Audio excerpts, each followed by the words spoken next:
नमस्कार, आप देख रहे हैं उत्तर प्रदेश का सबसे विश्वसनीय न्यूज बुलेटिन इंडिया न्यूज 13। आज हम खबरों का विश्लेषण उस नजरिए से करेंगे जो सीधे आपकी जेब, आपके परिवार और आपके भविष्य पर असर डालती है। अगले कुछ मिनटों में हम यूपी की उन बड़ी खबरों की परतें खोलेंगे जो आज के अखबारों की सुर्खियां हैं और सोशल मीडिया पर चर्चा का विषय। क्या आप तैयार हैं उस सच को जानने के लिए जो आंकड़ों के शोर में कहीं दब जाता है? बने रहिए मेरे साथ, क्योंकि आज का बुलेटिन आपकी जागरूकता का नया पैमाना तय करेगा। अयोध्या केवल मंदिर नहीं, अर्थव्यवस्था का नया इंजन। अयोध्या में 22 जनवरी 2026 को राम मंदिर की दूसरी वर्षगांठ है, लेकिन इसे सिर्फ धार्मिक चश्मे से मत देखिए। विश्लेषण यह है कि अयोध्या आज भारत का सबसे बड़ा स्पिरिचुअल इकोनॉमिक हब बन चुका है।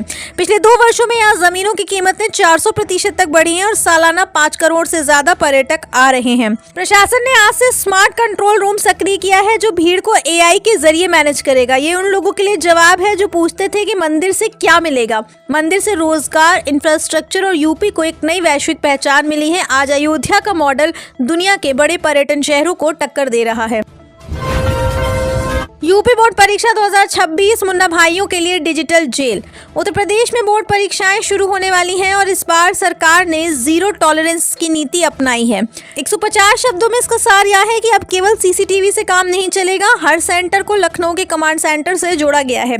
अगर किसी भी सेंटर पर हलचल संदिग्ध दिखी तो AI तुरंत अलर्ट भेजेगा। ये उन लाखों ईमानदार छात्रों के हक की बात है जो दिन रात पढ़ाई करते हैं, लेकिन पेपर लीक या नकल माफिया उनकी मेहनत पर पानी फेर देते हैं। इस बार परीक्षा केंद्रों पर फेस रिकॉग्निशन होगा, यानी जिसने फॉर्म भरा है वही परीक्षा देगा। यह सिस्टम शिक्षा के गिरते स्तर को बचाने का एक बहुत बड़ा प्रयास है।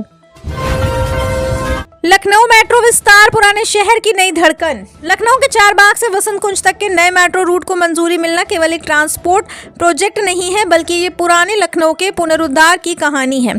पुराने लखनऊ की तंग गलियां और ट्रैफिक जाम वहां की प्रगति में बाधा थे।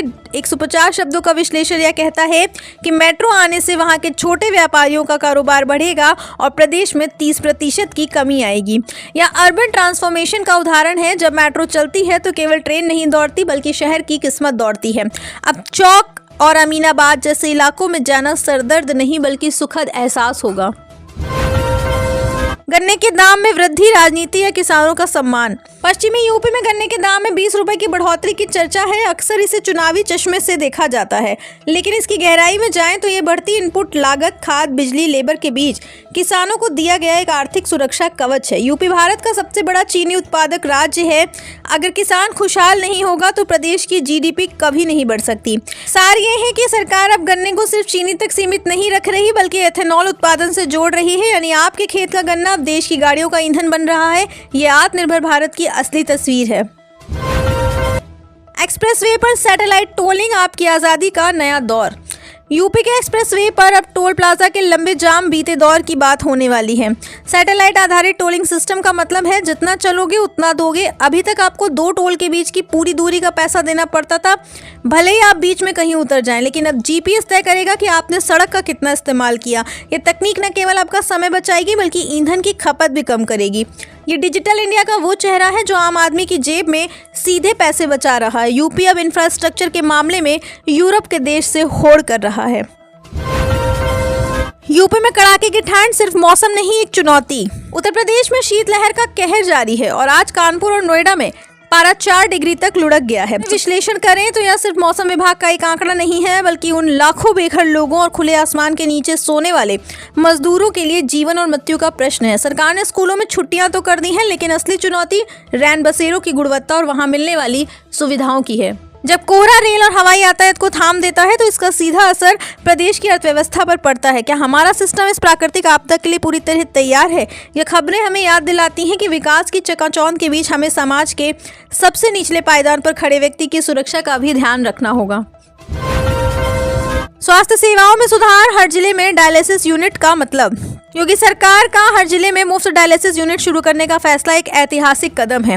अक्सर देखा जाता है कि किडनी की बीमारियों से जूझ रहे गरीब मरीजों को इलाज के लिए लखनऊ या दिल्ली जैसे बड़े शहरों के चक्कर लगाने पड़ते थे। इसमें इलाज से ज्यादा खर्च आने जाने और रहने में हो जाता था। शब्दों का सार ये है कि अब इलाज आपके द्वार की अवधारणा सच हो रही है, या उन परिवारों के लिए एक वरदान है जो इलाज के खर्च के कारण कर्ज के दलदल में फंस जाते थे।